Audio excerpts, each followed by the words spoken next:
안녕하십니까. 광고 홍보 사례 연구의 주호일입니다.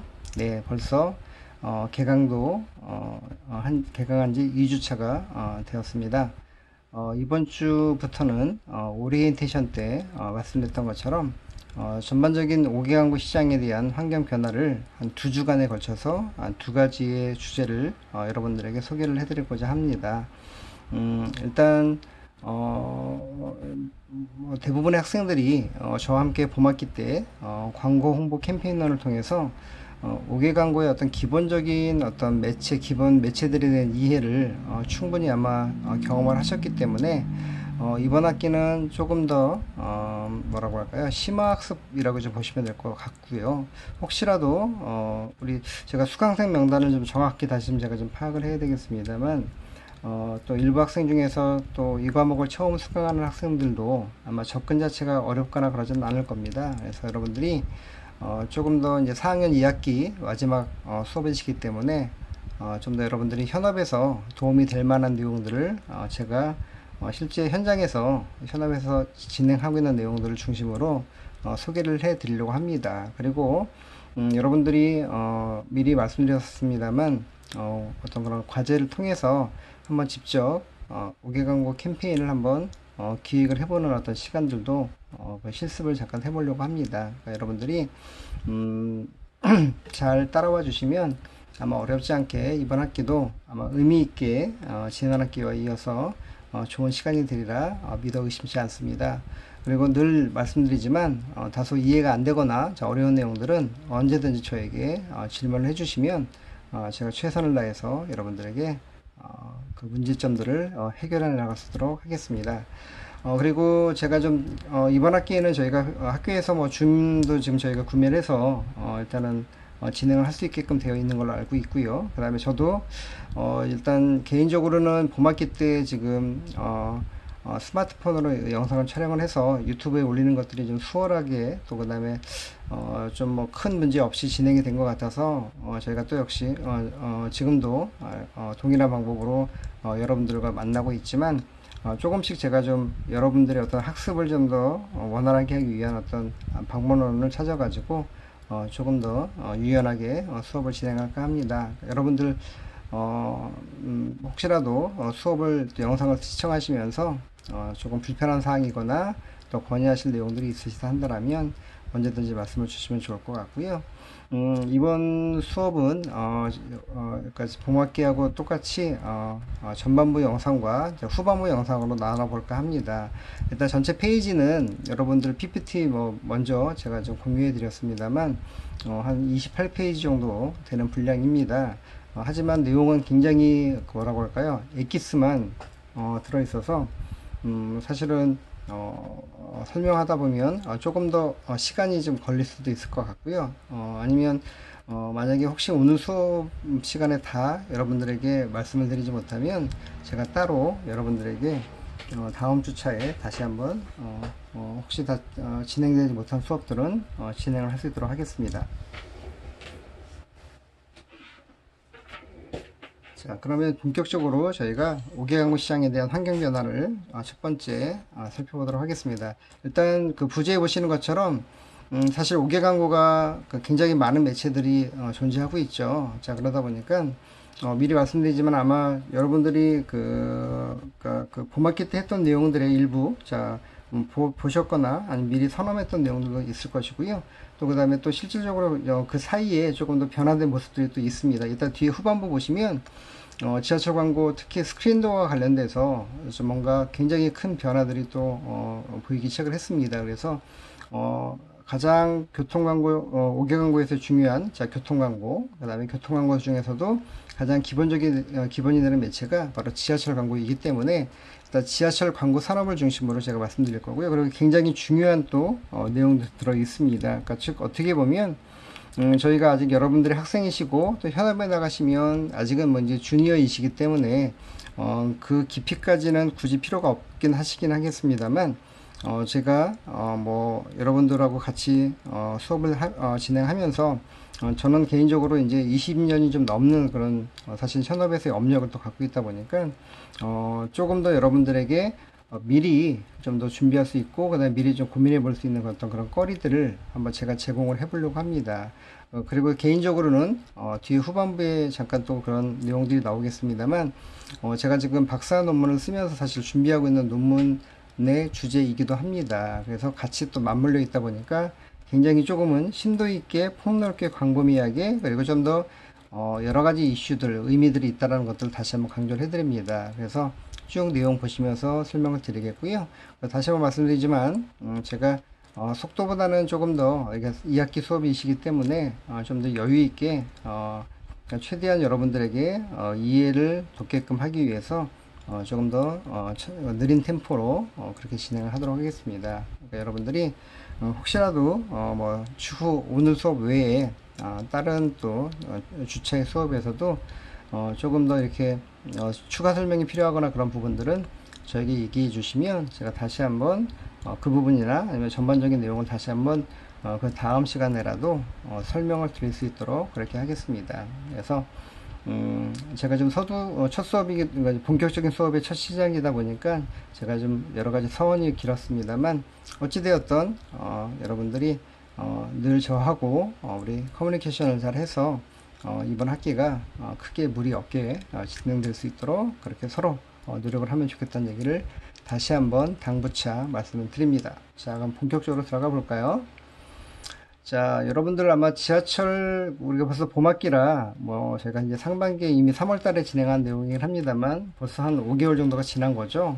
아마 기억하실 수도 있고, 아니면 벌써 이제, 가물가물하신 그런 학생들도 있을 것 같기도 합니다. 또 한편으로는, 새롭게, 뭐, 저하고 지금 이번 학기에 만나시는 분들은, 조금 더 이제 새로운 느낌으로 받아들이실 텐데요. 자, 어찌되었던, 자, 우리나라 지하철은, 지금은 서울을 중심으로 그 다음에 울산광역시를 빼고 나머지 5대 광역시에 현재 운영이 되고 있습니다. 뭐 다 아시겠지만, 자, 일단 저희가 1974년 8월 15일입니다. 정확하게는. 자, 우리 광복절에, 자, 대한민국 지하철, 자, 1호선이, 자, 서울에서, 자, 개통이 됩니다. 자, 뒤에서 바로 나오겠습니다만, 자, 우리 서울역에서부터 청량리역까지 총 10개 역사에, 운영이 되고 있고요. 보시는 내용처럼 자 굉장히 자 어떤 우리나라 대중교통에 어떤 큰 획을 그었던 그런 중요한 사건이고요. 그리고 한편으로는 대중적인 어떤 그런 광고 매체로서 그러니까 새로운 매체가 또 등장하는 자 그런 해라고 여러분들이 보시면 될 것 같습니다.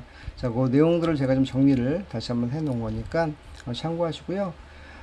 그리고 혹시 여러분들이 아마 팁으로 좀 말씀드리자면 제가 이제 이번 학기에는 어떻게 보면 어떤 지난 학기에는 제가 이제 지하철부터 뭐 버스, 뭐 택시 뭐 이런 식으로 약간 순차적으로 자 리스트에 의해서 자 쭉 설명을 드렸다면 아마 이번 학기는 실질적으로 이제 리얼하게 광고주들이 자 활용하는 어떤 그런 뭐 기획서나 또 아니면 그런 어떤 캠페인들을 좀 분석해 보면 실제로 이제 그런 것들을 전제로 하고 굉장히 좀 왔다 갔다 할 겁니다. 그래서 여러분들이 만약에 분석을 하는 부분이거나 아니면 나중에 과제를 하실 때는 우리 봄학기 때 배워왔던 그런 내용들을 다시 한번 같이 보시면서 학습을 하시게 되면 훨씬 더 좀 더 이해하기가 쉬울 거라는 얘기를 좀 다시 말씀을 드리겠고요. 자, 어찌되었던 자 74년도에 자 정확하게 지하철 1호선이 개통이 됩니다.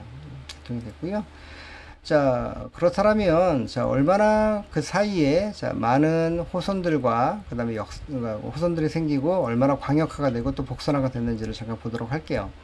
자, 일단, 자, 2019년도 아니고요. 자, 20년 현재입니다. 제가 이걸 수정을 못했네요. 제가 역사수는 제가 수정을 했는데, 자, 일단 서울 지하철, 자, 기준으로 총 9개 노선, 즉 1호선부터 9호선까지, 자, 293개 역사로, 자, 확대가 돼서, 자, 일단 운행이 되고 있지요. 자, 2020년 자료이고요.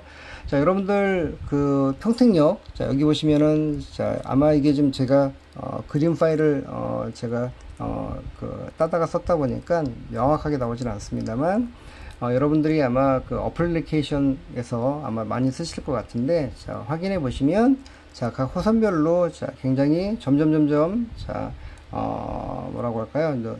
이제 그 노선이 확대가 되고 있다는 확장이 되고 있는 그런 노선들이 꽤 많죠. 자, 그래서 우리 평택 같은 경우에도 여러분들 아마 기차역으로 아니면 지하철로 해서 많이들 오실 텐데, 여기 제가 가렸습니다만 지제역 다음에 이제 평택역이죠. 쭉 해서 천안함까지 자 이런 어떤 형태인데, 자 이게 결국에는 서울까지 지하철로 연결되어 있다라는 거죠. 자 그만큼 서울과 수도권을 중심으로 자 굉장히 자 촘촘하게 지하철이 지금 현재 구축이 되어 있고 자 운영이 되어져 있다라는 거죠.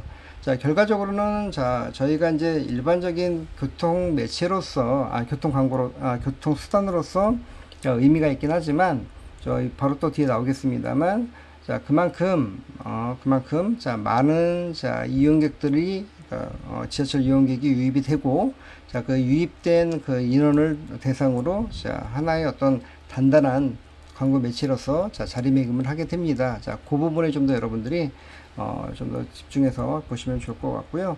아마 호선별로 뭐 출발역과 그 다음에 도착역이나 이런 부분들은 여러분들 봄학기 또 내지는 여러분들을 자 지금 출처 부분 나와 있는 것처럼 교통공사 홈페이지 들어가시게 되면 아주 친절하게 안내가 다 되어 있으니까 그 부분을 참고하시면 될 것 같고요.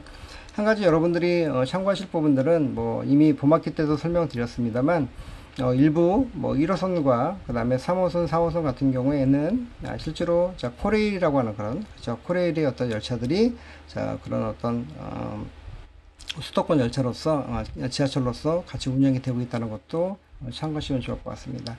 자 어찌되었던 자 우리 서울도 아까 말씀드렸던 자 74년도 이후에 자 시간이 흐르면서 굉장히 많은 자 그 노선도 벌써 9개로 늘어났고요. 역사도 10개 역사에서 자 290 거의 300개 가까이 되잖아요. 결국에는 거의 30배 정도의 자 그런 확장이 이미 자 되어졌다라고 여러분들이 보시면 될 것 같습니다.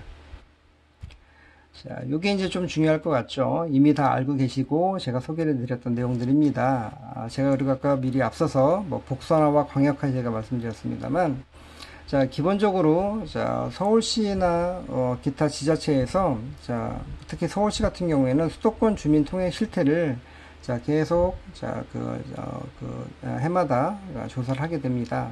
보시는 것처럼 2010년도에 2010년도를 좀 굳이 보여드리는 이유가 여러 가지가 있긴 하겠습니다만 10년도에서 그 다음에 2017년도까지 자료를 토대로 보면 자 지하철 이용객이 자 35.2%에서 자 39.3%로 굉장히 많이 늘어났다는 자 그 이야기는 자 그만큼 아까 말씀드렸던 것처럼 호선도 늘고 그 다음에 광역화 그러니까 굉장히 많은 여러 군데까지 그러니까 이제 사실 거의 틈새가 없을 정도로 자 안 다니는 그런 사이트가 지역들이 없다 보니까 이용객들이 늘어날 수밖에 없다는 얘기가 되겠죠. 자 그래서 자 그렇게 보시면 될 것 같고요.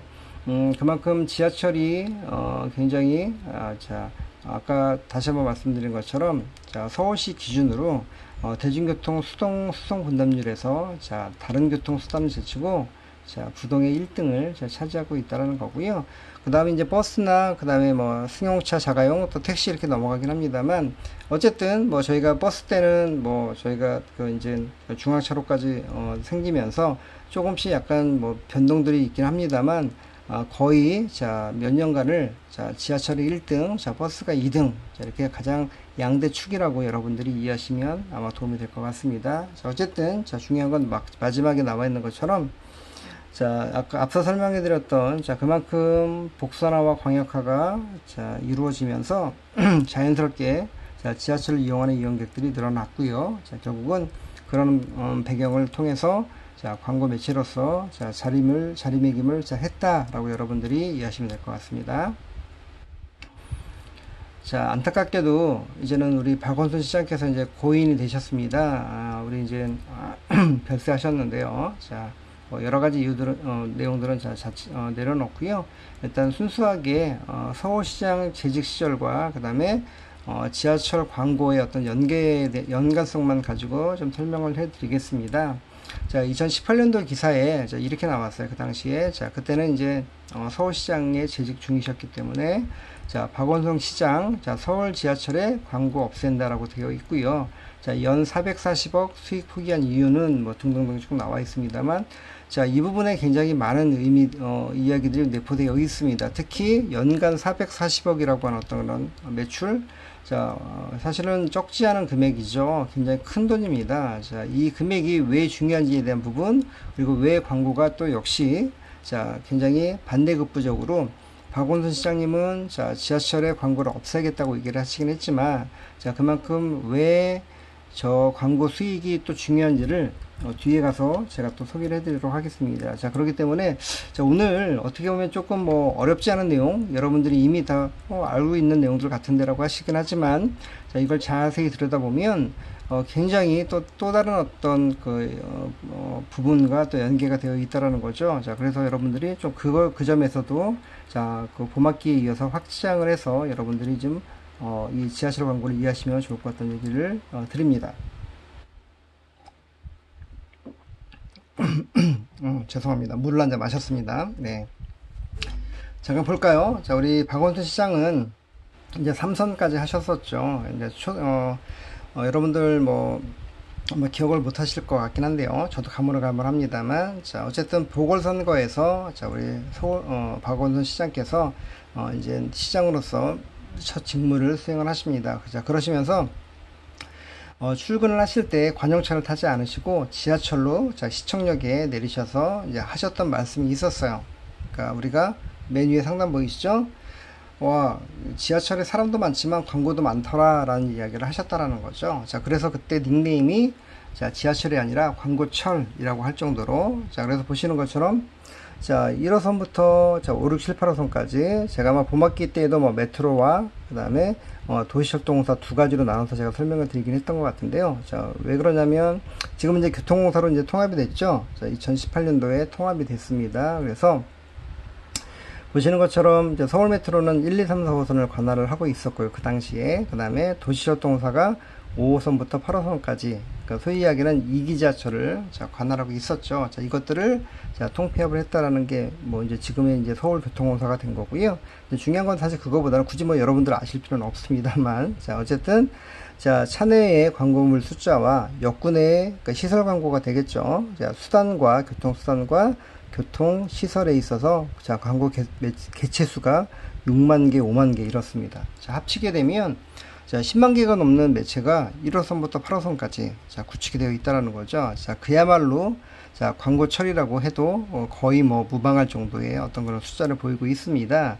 자, 그래서 실질적으로 지금 이제 우리 돌아가시기 전에도 자, 6호선 같은 경우에는 자, 실제로 광고물들을 많이 빼고요. 실제 문화열차, 테마열차로 해서 지금 현재 자, 운영을 하고 있습니다. 그러니까 여러분들이 아마 봄학기 때 과제를 하셨던 분들도 아마 계신 걸로 기억을 합니다만, 여러분들이 이제 앞으로는 뭐 저희가 광고주 군도 굉장히 다양해졌고, 자, 그러다 보니까 아마 제가 또 중간에 아마 그 좀 재미있는 꼭지로 아마 팬클럽들, 팬덤들 광고도 아마 제가 한번 다뤄보려고 합니다. 여러분들이 거꾸로 제가 뭐 과제로 뭐 팬덤 광고를 자, 어떻게 운영하는지 좋을지에 대해서 아마 제가 이렇게 낼 수도 있겠죠. 뭐 아직 결정된 건 아니겠습니다만, 자, 그만큼 과거에는 기업들 중심으로, 브랜드 중심으로 자, 우리 지하철 광고나 기타 5개 광고를 집행했었다면, 자, 지금은 이미 여러분들한테 뭐 여러 차례 수업 시간에 소개해드렸던 것처럼 다양한 뭐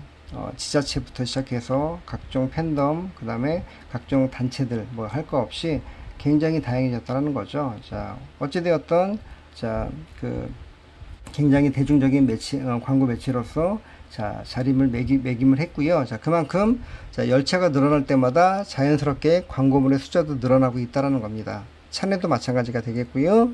우리 교통수단, 자, 시설도 마찬가지겠죠. 자, 시설도 당연히 자, 역사가 늘어나면 그만큼 공간이 늘어나는 거잖아요. 그 공간마다 자, 광고물들이 자, 어김없이 자, 구축이 되고, 그 다음에 또 광고주들을 영입하기 위해서 자, 세일즈를 자, 하고 있다라고 여러분들이 보시면 될 것 같습니다. 자, 어찌되었던 자, 우리가 자, 우리 서울교통공사 뭐 지방도 마찬가지입니다. 뭐 부산, 뭐 대전, 대구 뭐 할 거 없이 자, 모든 지방 자, 도시공사, 철도공사들이 대부분 광고를 통해서 수익을 계속해서 가져가려고 합니다. 그 부분들에 대한 이야기를 뒤에 부분에 해드리겠고요. 넘어가도록 하겠습니다. 어쨌든 많이 있다라는 거죠. 광고 매체 수가 그 얘기고요. 이미 이제 저희가 다 알아봤습니다만, 저희가 보시는 것처럼 교통수단이죠. 전동차 차내와 외부. 하지만 외부는, 여기 보시는 것처럼 과거에 스크린도가 없을 때는, 이렇게 이런 식으로, 그 랩핑 형태로 좀 붙어 있던 광고가 있었습니다만, 지금은 이제 다 없어졌다고 보시면 되고요.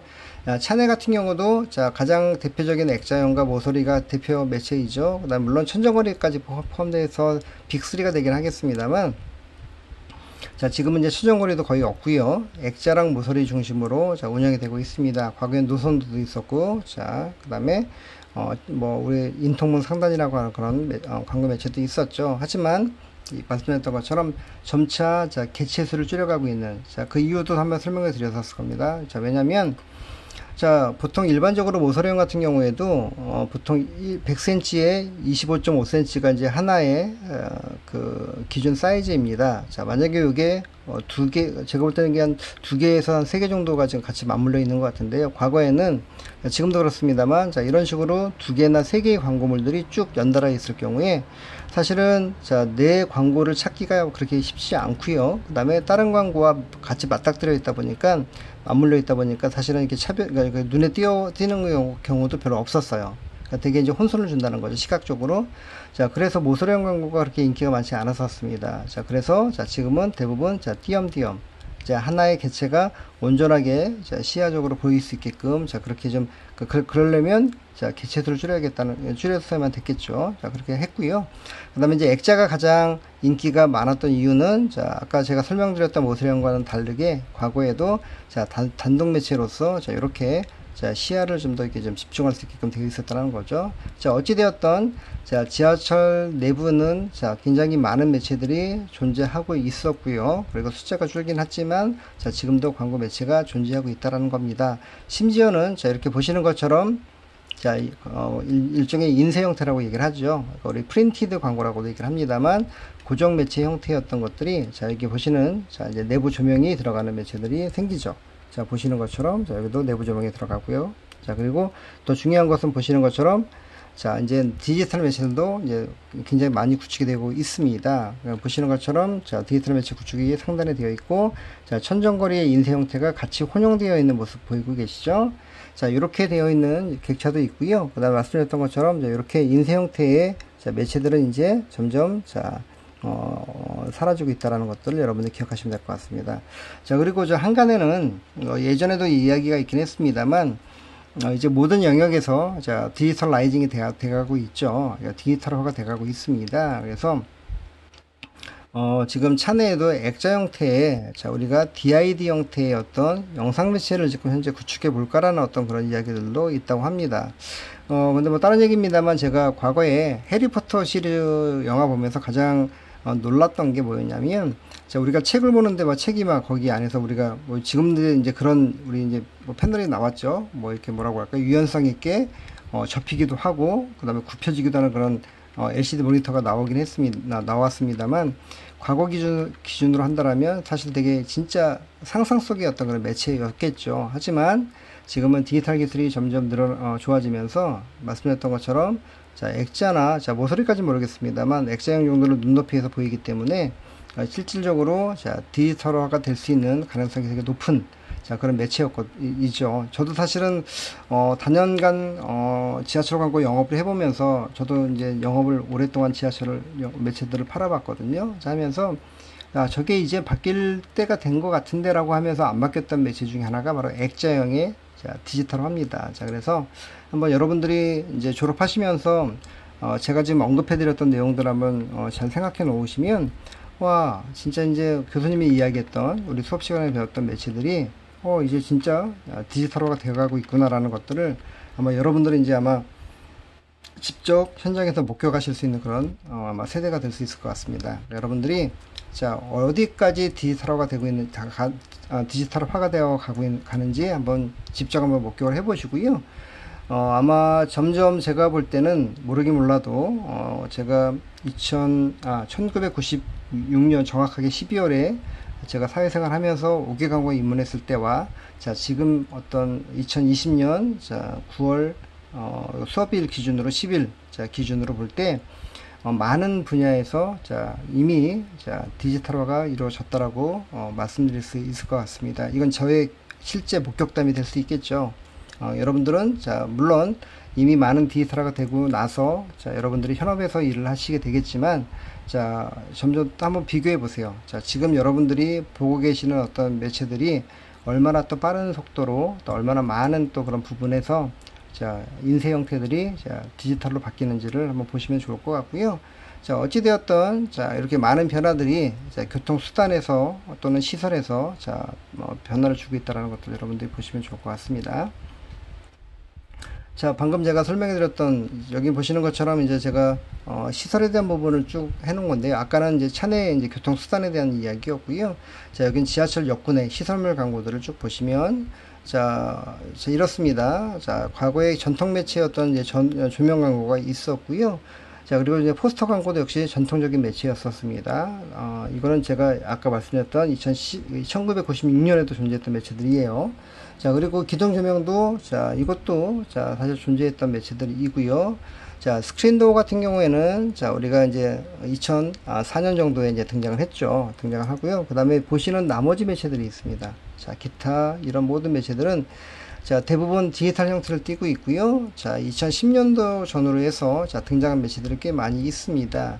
자 그리고 특히 여러분들 이제 스크린도어 같은 경우도 잠깐 말씀드리긴 했었습니다만 자 스크린도어에도 자 디지털 매체가 운영을 하다가 지금은 이제 이제 사업이 끝나서 이제 철거를 다 했습니다만 그리고 또 뒤에 나오겠습니다만 지하철 안전에 대한 부분 때문에도 역시 마찬가지로 역시 이제 좀 사라졌는데요. 자 어찌되었던 자 스크린도어에도 디지털화가 일부 진행이 됐었고요. 자 이렇게 보시는 벽면 형태에도 역시 자 디지털화가 이루어져 있고요.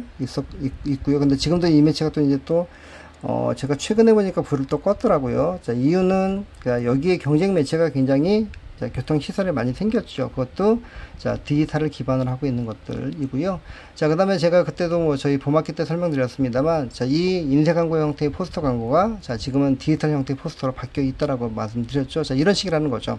자 기존 매체가 이렇게 자 바뀌어가는 과정들도 있고요. 자 조각 안내도도 자 과거에는 지면 형태였다가 자 지금은 이제 디지털 형태로 바뀌어 있다라는 거고요.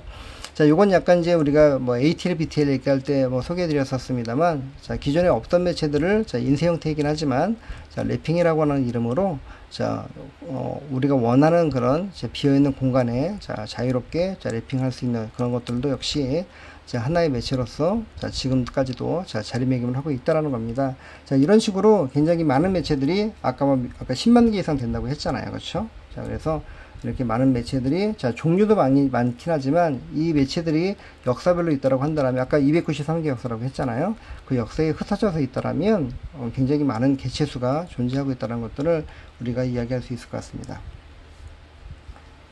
자 일단 좀 이제 산업적인 측면으로 넘어가 볼게요. 제가 요거를 아마 잠깐 그 5개 광고 취급고에 대한 설명은 해드렸었습니다만 자 지하철 광고였던 그 순수하게 지하철 광고에 대한 취급고는 제가 조금 더 뎁스 있는 부분이라 제가 빼뜨리긴 했습니다만 자 어쨌든 자 2010년부터 28년까지 쭉 보시게 되면 자 15년도에 이제 1조 원 정도를 이제 돌파를 했고요. 자 근데 이제 외형적인 성장도 중요하겠지만 성장률을 좀 볼 필요가 있습니다. 자 쭉 뭐 10년도에 19% 12% 굉장히 어쨌든 두 자리까지 뭐 한 자리까지 어쨌든 플러스였다가 14년도에 마이너스로 한번 내려갔고요. 자 다시 플러스로 올라왔다가 뭐 약간의 뭐 소폭이 오긴 했습니다. 다시 마이너스 플러스 이렇게 왔다 갔다 하고 있는데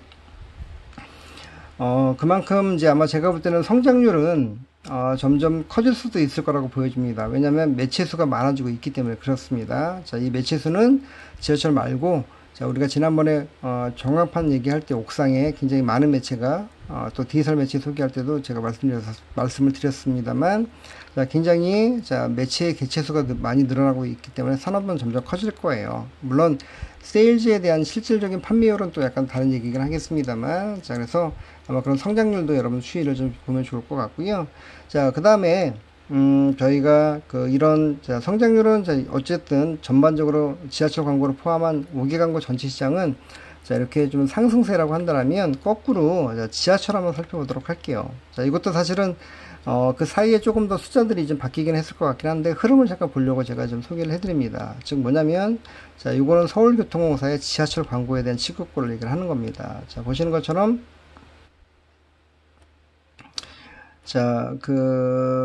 300억대를 쭉 유지하다가, 아까 440억이라고 얘기했잖아요. 규모는 거의, 13년도가 거의 비슷한 규모로 나오긴 했네요. 어쨌든, 한 300억에서 400억 정도를 왔다 갔다 한다고 보시면 될 것 같고요. 서울시, 서울교통공사 기준으로 얘기를 할 때.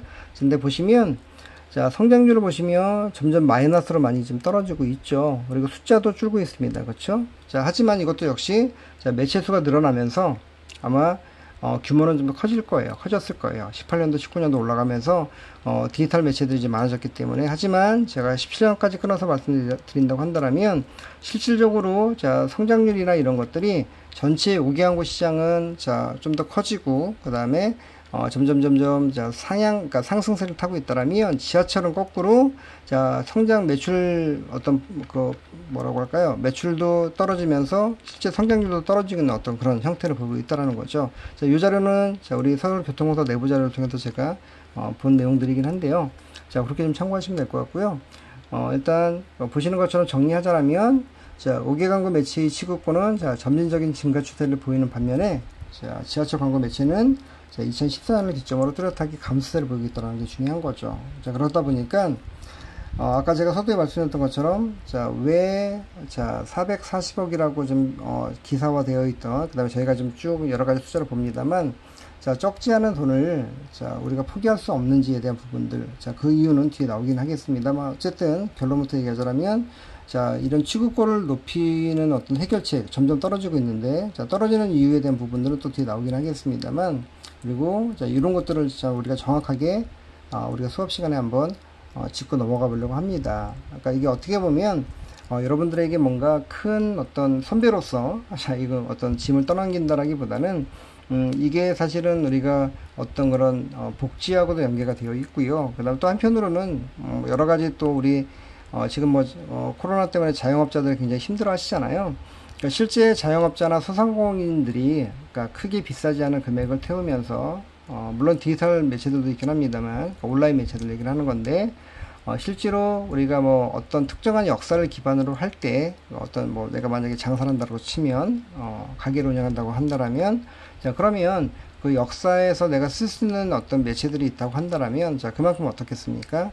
굉장히 내가 상업적으로 도움받을 수 있겠죠. 그렇기 때문에 우리 5개 광고는 전체적으로 공사에서의 어떤 그런 매출 증대에서 필요하긴 하지만 그만큼 그런 모든 자영업자와 소상공인들을 위해서도 필요한 매체가 될 수 있다는 거죠. 그래서 여러분들이 제가 숫자를 조금 더 이렇게 좀 전반적으로 보여드리긴 했습니다만 흐름 정도만 여러분들이 그냥 이해하시면 될 것 같고요. 중요한 것들은 이렇게 지하철 매체들이 실제로 광고주들의 선호도가 많이 과거보다 떨어지고 있다는 것들을 인지하실 필요가 있다는 거고요.